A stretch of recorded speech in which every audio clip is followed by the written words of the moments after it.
Hi, my name is Miles Capps. I'm in the class PD225XB115 Fall. This is my Unit 10 presentation on the ethics of Walmart. Alright, so almost everyone in the world has heard of the company Walmart. They're pretty big. Walmart is the leading retail seller in the world. As of 2013, they sold $334.3 billion worth of merchandise. When you take this versus the second in highest, it was Kroger at 93.6 million. There's not really much of a comparison. Walmart is a really big company and nobody really stands much of a chance against them. Historically, those with money also have power, and those with power are very corrupt. It's pretty safe to assume that Walmart is corrupt, being that they have so much money. However, for the point of this presentation, we're going to assume that they're not corrupt and that they might be using this money for some good. So instead, we're going to take a look at a few facts and see how that relates there. So the first thing I'd like to talk about is foreign labor. When a lot of people think of foreign labor, they think of other countries taking away American jobs. That's a true enough fact, but there's worse facts out there. In 2006, a company called Harvest Rich Factory had more than 200 children working for companies like Walmart, Hanes, and JCPenney. These kids were making 6.5 cents on the hour. They were taking beatings for falling behind, making a mistake, and even taking too long in the bathroom. These are really bad working conditions, and companies like Walmart knew what was going on and did nothing to stop it. They were actually the ones behind it. So, alright. This was almost a decade ago, in 2006, so maybe things have changed. Unfortunately not. During a 6-month investigation in 2014, a company called CP Foods, which is a leading company of Walmart. Walmart buys their merchandise from CP Foods. So CP Foods was found working with slave ships. These ships had conditions pretty similar, but even worse to the Harvest Rich factory. Beatings were common and often escalated into torture and even execution. In one instance, a man witnessed his friend getting tied between 4 boats and torn from limb. So it's pretty bad. And although it's illegal in every country, it's far from uncommon. The ILO, or the International Labor Organization, says that there are roughly 21 million men, women, and children enslaved a day. The reason that companies like CP and Walmart are able to get away with this is because they do not technically own the slave ships. They're not their property, they just buy from them, so they can't really get in trouble for it. So yeah, I mean, that's a 10-year gap, and Walmart is still getting its products from slave labor. That's pretty unethical. So next I'm going to talk about how things are going in America, because clearly we don't have factories like this, so treatment must be better, right? Unfortunately, that's also false.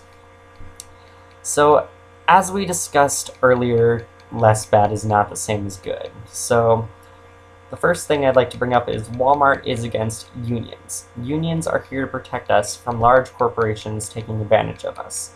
The fact that Walmart is against this says a lot. In fact, in their training videos, they state that they do not need unions because unions do not serve Walmart. That's pretty fair, seeing what Walmart's services are. In fact, they usually end up persuading or shutting down stores if there is a threat of a union forming. Now, this can come in persuasion through the use of bribery, and often if they do end up shutting down the stores, that gets blamed on something completely different, such as pipe failure. And it's pretty hard to prove because Walmart does have the money to back it up. Unions, you might think this isn't such a big deal, but it actually is a really big deal.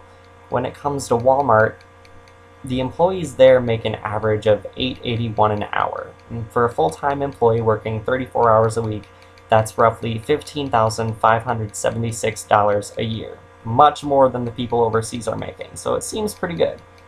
Less bad is not good. Another fact is that women get paid $1.16 less for hourly work, and those who work salaried work make 14.5 grand less than men. It's pretty important to have these people represented, and they're not.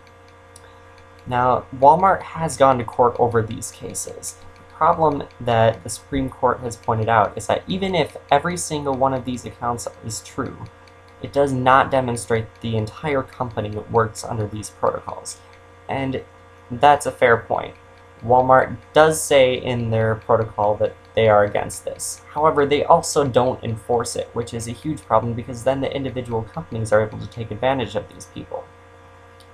Another one of the things I'd like to talk about is something called a lock-in. Walmart and Sam's Club, which Sam's Club is a subsidiary of Walmart, they have been found locking employees in stores overnight. This is supposed to be a thing to stop thievery, as a lot of these stores are not in the best areas. So it should be fine, as long as there's some way to get out of the building. Problem is that these people are left in the building without a way to get out. So usually you'd have a manager on duty with a key. These places don't have that. And there have been multiple accounts of people getting hurt or someone needing medical attention and not being able to get the help that they need. One man in Texas named Michael Rodriguez got his ankle crushed by a forklift, and it was over an hour before he was able to get any help. This is the same all over the country. A woman in Indiana having a heart attack, a worker in Colorado with an asthma attack, and mothers going into labor, and even hurricane victims in Florida. And these are dangerous work conditions. You'd think maybe there would be some sort of health coverage involved. You gotta remember, these are poverty workers, as I said before. With the previous insurance that Walmart provided, they could not afford it, so they didn't have any health coverage. Walmart has changed this policy. They have lowered the cost of their benefits, and they've also lowered the quality of their benefits. These workers are making minimum benefits now.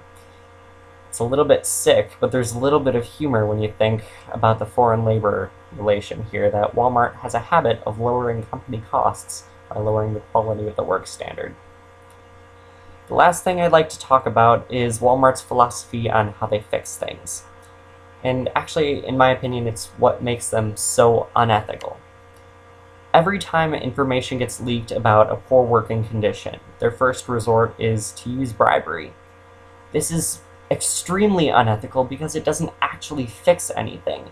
And even from an egoism perspective, it's bad because they're still hurting themselves in the long run by not fixing their company. The other routes to go, if they fix their company, would actually help them, but they're not doing that. So, in finishing, it's my opinion that the Walton family is highly unethical, both from their inhumane treatment of others and their inability to benefit anybody, including themselves, in a just way. So, that's it. Have a great day.